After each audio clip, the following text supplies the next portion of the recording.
Hey, gunslingers, welcome to another outstanding Chiefs Corner podcast today. Chief Master Lance Power, 67 Cyberspace Wing. We have a very special guest, Warrant Officer 1 Avary Louis.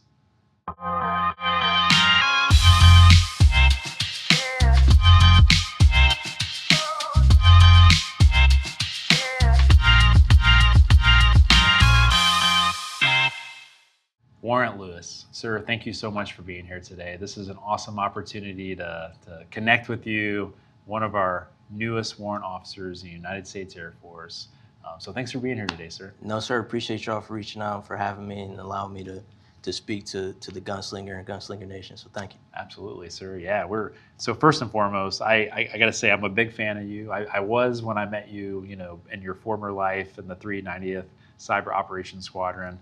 You're already crushing it every day, but gotta recently go to your graduation, Warrant Officer Training School 2502, where you graduated just a couple of weeks ago, and it was pretty exciting to witness that moment in history.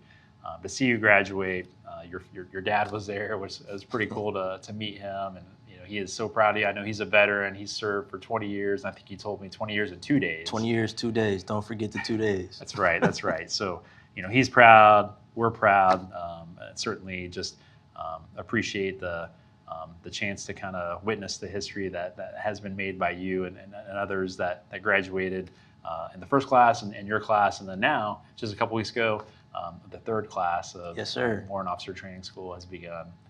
So super exciting. So before we get into you being an awesome warrant officer in our United States Air Force, if you're willing, could you share a little bit about what led you to joining the Air Force and kind of what led you on a path that has now led to who you are today, sir? Yes, sir. I think I sum up my career just as taking chances. When I decided to join the Air Force back in 2015, I had a job I didn't care for, and so I said, all right, well, I'm going to go to a recruiter. The recruiter came back. She said, hey, we have an open general job for you, and you can leave in May. And I said, sounds good to me. And so I left, went to basic, got my job in basic, didn't know what anything was, 1 and 4 Alpha, never heard of that.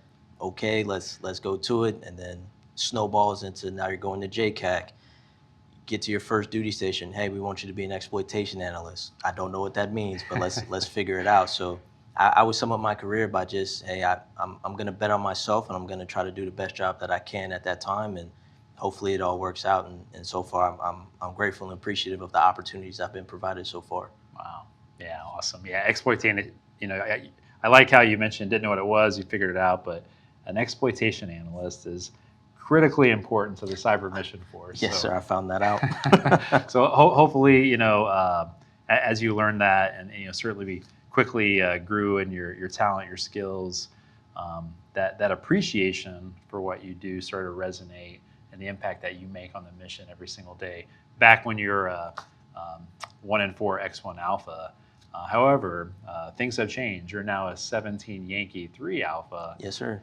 Serving as a cyber warrant officer as an exploitation analyst. Can you talk a little bit about what led to your decision to first apply to be a warrant officer, but led to your decision to want to become one?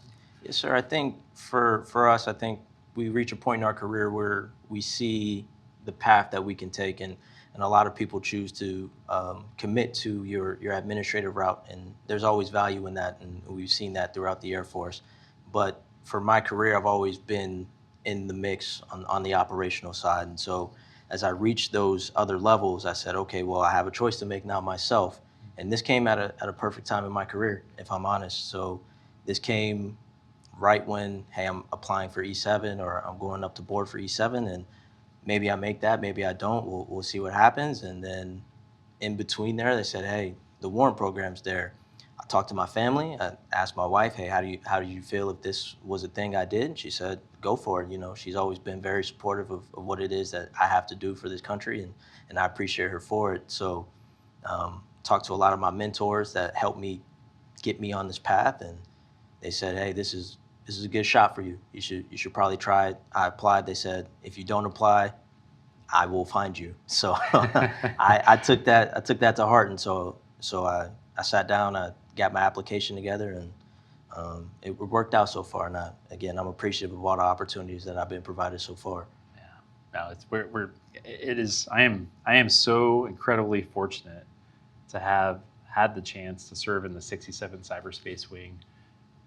Just in general, that's pretty awesome. But then on top of that, at a time in our Air Force history when we um, restored the warrant officer program in the United States Air Force, and literally in cyber, like it was just an incredible milestone in Air Force history. It's been about like 65 years since the warrant officer program first, when it first stood down, and then all the years since. I remember being an airman for many years, and we talked about this, we joked about this before we turned the camera on, but a lot of times, as a senior NCO, my airman would ask me like, "Hey, do you think the Air Force will ever have warrant officers?"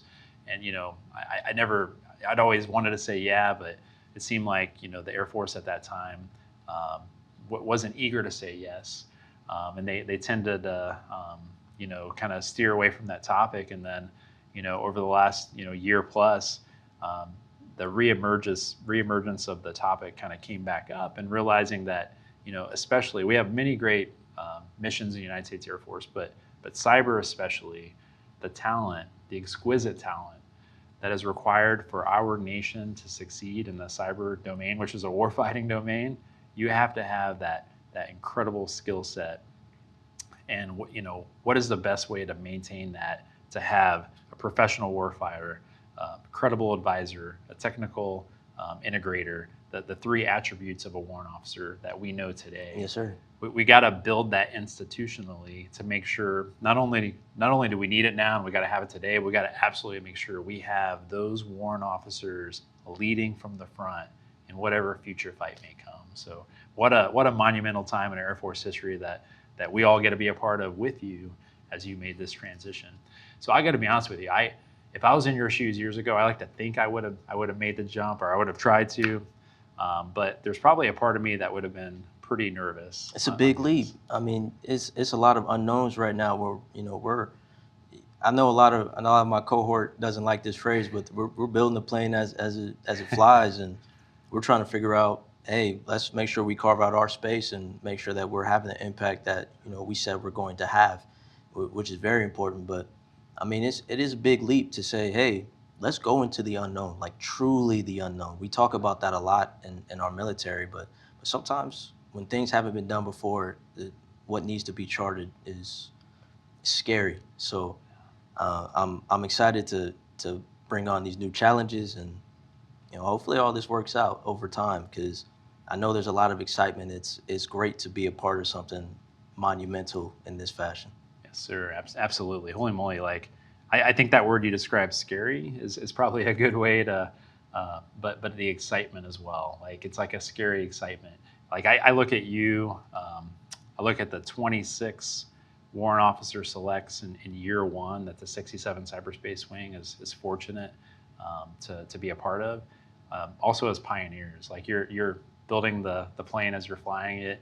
You're creating the culture that our Air Force is gonna build in the coming years. You're truly the pioneer of that for all of our cyber warrant officers. So pretty exciting time. Certainly to be in the 67th, to support you, to be a part of the leadership that you're going to provide every single day to the 67, to our Air Force. So if you could, I have no doubt we have listeners tuned in or watching that are eager to apply for this year in 2025 for the warrant officer application process. What advice do you have for those who are maybe on the fence or maybe not sure whether or not this is something they want to do? And if they do want to apply, what advice do you have, sir? Don't self-eliminate. I think a lot of people get looking at everyone else around them and saying, hey, this guy has these quals, and this lady has these quals. And maybe they do, maybe they don't. But at the end of the day, someone has to make a choice on whether or not you meet that qualification. And your path isn't going to be the same path. I know some of us took different paths to get here. Actually, all of us took different paths to get here. And you have to take that chance. Bet on yourself, right? Don't let yourself tell you no. Go up to your squadrons. Go up to that board and say, I meet these qualifications. Tell me no. Don't tell yourself no. There's a lot of quality airmen that we have out here that should be applying. And hopefully, if they weren't able to this year, they're able to the next year, and the year after that, and the year after that, because we need that talent, and it's known that we need that talent. So don't doubt yourself, trust yourself, and we're here to help everybody grow. So that's the main advice that I would give to anybody who wants to apply. Awesome. Yes, sir. Awesome. Wow. Perfect advice. Professional warfighter, credible advisor, technical integrator. That is what warrant officers for in our United States Air Force, and for us in the 67th, and for you, that's what you're going to do in the 375th Cyber Operations Squadron, where you're headed to next. And we're so excited that, like I said, when I first met you, you're already crushing it. You're already a rock star, and now you're a warrant officer, the perfect person to lead our airmen. I appreciate that. Yes, sir. So thank you for being on our Chiefs Corner podcast today. I'm going to take the chance to highlight, we are in year 2, 2025 of the warrant officer application process, but we're on a pretty tight window, a pretty tight timeline. So you experienced this firsthand last year when it was even less of a window of opportunity. You were moving, lightning fast speed to kind of get the application in. But we have a lot of gunslingers out there and others maybe outside of the wing who are interested in applying this year. But if you are in the 67 cyberspace wing and you're interested in applying, please know that you do have to get your application to the wing by 18 April. So that's coming pretty fast. However, the overall application process, the board application cutoff date is 12 May. So this is the actual board application cutoff date, 12 May. The board will start at a headquarters Air Force level on 23 June. The estimated board release date is going to be 21 July. So it's going to move very, very fast. But for the things that you're going to need for your application when you apply, and when you work that up to the wing commander to endorse the 18 April date. So it's a very, very big package, a pretty comprehensive package on the application. There's a lot of things. Make sure to read the PSDM that's out. I have that PSDM here. Some of the basic things to understand: you have to be at least a staff sergeant. You have to be at least senior qualified on the U.S. Cyber Command work roles. So the specific CMF, the Cyber Mission Force work roles that we're eager to see apply: HANA, Host Analyst, Network Analyst, Integrated Interactive On-Net Operator, ION, Exploitation Analyst, and Capability Developer. So those are the ones that we have open to us on the 17 Yankee side.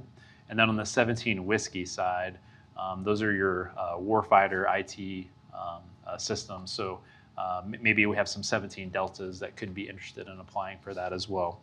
And also this year, so maybe those who are not necessarily in the 67 cyberspace wing, but if you're tuning in and watching, this year the Air Force has opened up inter-service transfer.